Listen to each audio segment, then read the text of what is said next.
आवाज़ का बैठ जाना, आवाज़ बंद हो जाना, बिल्कुल आवाज़ बंद हो जाना, आवाज़ का ख़राब हो जाना, यानी कि सही तरह निकलना नहीं, भारीपन हो जाना, चाहे वो नज़ला ज़ुकाम की वजह से हो, खांसी की वजह से हो, गले की खराबी की वजह से हो, ज़्यादा तेज़ चीख पुकार करने की वजह से हो, सबको चंद ही दिन में इंशाअल्लाह ताला नस्ल नाबूस करता है, ख़त्म करता है, आवाज़ को खोल देता है, साउंड ब्लॉक को ख़त्म करके आवाज़ को नॉर्मल करता है। बड़ा कमाल का और आजमूदा और कतई साइड इफेक्ट से पाक नुस्खा है। बिस्मिल्लाहिर्रहमानिर्रहीम, अस्सलाम वालेकुम वरहमतुल्लाहि वबरकातुहू। नाज़रीन कराम, आपके अपने यूट्यूब चैनल हकीम लाडला के साथ हाजिर खिदमत हूँ। मेरा अज़्म आसान, सस्ता और 100% काम करने वाला नुस्खा।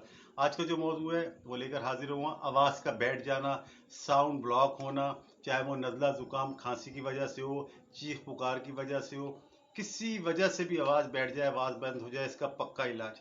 नाज़रीन कराम, जिन लोगों ने अब तक मेरा चैनल को सब्सक्राइब नहीं किया है वो आप मेरे चैनल को सब्सक्राइब करें, बेल आइकन को प्रेस करें ताकि हर वीडियो आपको बर वक्त मिल सके, और अपनी कमेंट का इजहार कमेंट सेक्शन में करें। नाज़रीन कराम, इसके अज्जा नोट फरमा लें, बड़े आसान अज्जा हैं। पान की जड़ लेनी है आपने, मुलट्ठी लेनी है, छोटी इलायची लेनी है, ये तीनों 25-25 ग्राम लेनी है। पंसारी की दुकान से मिल जाएगी। पंसारी की दुकान जड़ी बूटियों की दुकान को कहते हैं।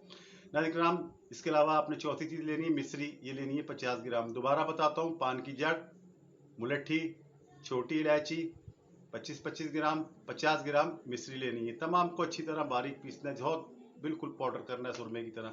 जब ये पाउडर हो जाए तो अच्छी तरह मिला लें ताकि ये यकजान हो जाए, आपकी दवा तैयार है। अब इस्तेमाल करने का तरीका इसका बड़ा आसान है।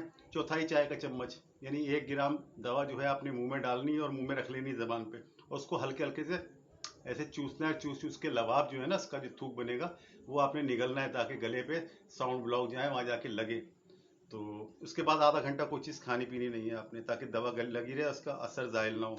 तो ये आपने 4 से 5 दफ़ा दिन में करना है, 6 दफ़ा भी कर सकते हैं, यानी कि चौथाई चाय का चम्मच दिन में 5-6 दफ़ा मुंह में डाल डाल के चूसें।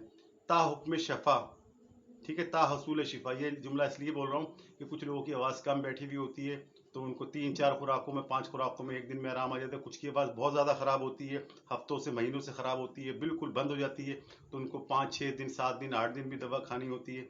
तो इसलिए ताउसूल शिफा, जब तक आपको मुकम्मल शिफा नहीं मिल जाए, आवाज़ आपकी नहीं खुल जाए, इस वक्त तक इस्तेमाल करें। बेज़रर नुस्खा है, साइड इफेक्ट कोई नहीं है। अज्जा आपको पता है कि मुलट्ठी, छोटी इलायची वगैरह, मिश्री वगैरह आम इस्तेमाल की चीज़ें हैं, नुकसान नहीं करती हैं। ठीक है नाज़रीन कराम, अब इसके फ़वाइद बेशुमार हैं जो मैंने आपको बताएं। सबसे पहले तो आवाज़ का बैठ जाना, आवाज़ बंद हो जाना, बिल्कुल आवाज़ बंद हो जाना, आवाज़ का ख़राब हो जाना, यानी कि सही तरह निकलना नहीं, भारीपन हो जाना, चाहे वो नज़ला ज़ुकाम की वजह से हो, खांसी की वजह से हो, गले की खराबी की वजह से हो, ज़्यादा तेज़ चीख पुकार करने की वजह से हो, सबको चंद ही दिन में इंशाअल्लाह ताला नस्ल नाबूस करता है, ख़त्म करता है, आवाज़ को खोल देता है, साउंड ब्लॉक को ख़त्म करके आवाज़ को नॉर्मल करता है। ये तकलीफ ज़्यादातर टीचर हजरात को होती है, नात खानों को होती है, मुकर्ररों को होती है, गुलकारों को होती है। ठीक है, ये तकलीफ ज़्यादा उन्हें हो जाया करती है।